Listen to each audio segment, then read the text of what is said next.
Evicted during a pandemic, so I bought the building and kicked out my landlord. Let me tell you a story.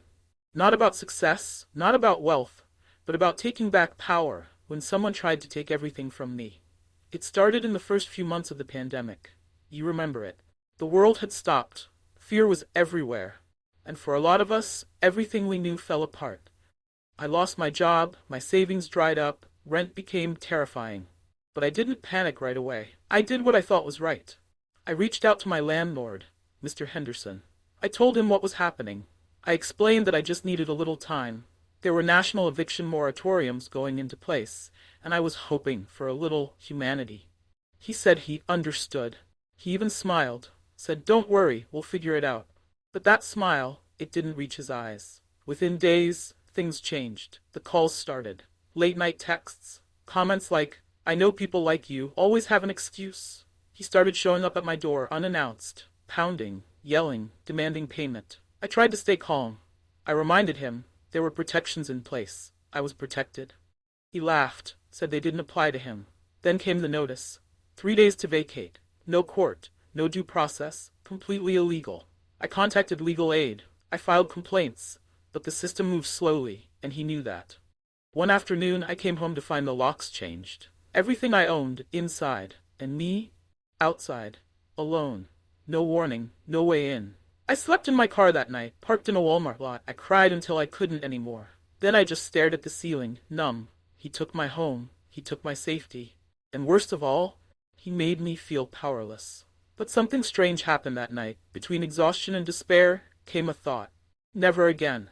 I realized that my powerlessness wasn't just about losing an apartment. It was about depending on people like Mr. Henderson. People who used housing as leverage. As control. If I ever wanted to be free, I needed more than shelter. I needed financial independence. I spent the next few months learning. I watched videos on real estate, took free online courses on investing. I picked up odd jobs, delivery gigs, tutoring, even reselling used electronics. Every dollar I made, I saved. I lived like a ghost. Minimal expenses, no indulgences. Instant noodles, public Wi-Fi, second-hand clothes. But every day I was building something. Over time, I invested in index funds, bought my first piece of land with pooled resources, then started a small e-commerce store that took off faster than I'd ever imagined. It wasn't glamorous, but it was real. I wasn't chasing revenge anymore. I was building freedom. But I never forgot Mr. Henderson. And I definitely never forgot that building.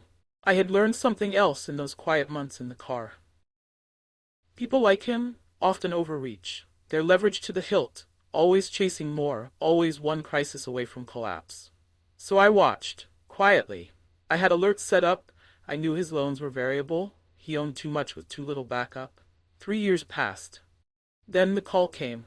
The building was headed to foreclosure.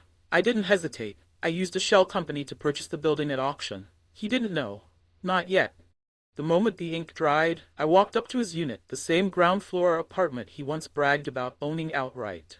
He opened the door, still smug, like nothing could touch him. Then he saw the envelope in my hand. He read it, paused, then looked up. Pale. "You?" he whispered. I nodded. "You have 30 days to vacate," I said softly. "Legally." He started to sputter. Argue. "You can't do this. This is my place. I know my rights. You don't know what it's like to be pushed out." I didn't raise my voice. I just said, "Yes, I do. More than you'll ever understand." And then I walked away. That moment wasn't about revenge. It was about closure. It was about looking someone in the eye and knowing they no longer held anything over you. I didn't stop there.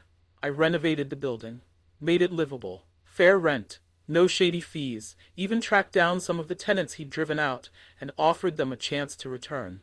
One of them, a single mom, cried in my arms when I handed her the keys. That moment meant more to me than evicting him ever could.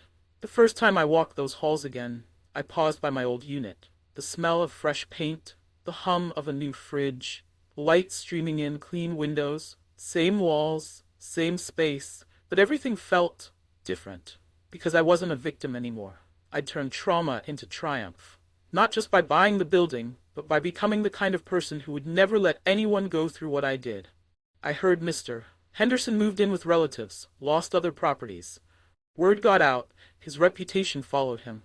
As for me, I kept building. investing, hiring, giving. But most of all, I kept choosing freedom. Not out of vengeance, but because I know what it feels like to lose everything. And now, I'll never let that happen again. To me or anyone I can help. Have you ever faced an unfair eviction or a landlord who crossed the line? Tell us your story in the comments. If this inspired you, or just gave you a little hope, give it a like and share it with someone who needs to hear. You are not powerless. You can fight back. And sometimes, the best revenge is owning the building. Subscribe to Narrated by Abi for more true stories of resilience, justice, and comebacks that no one saw coming.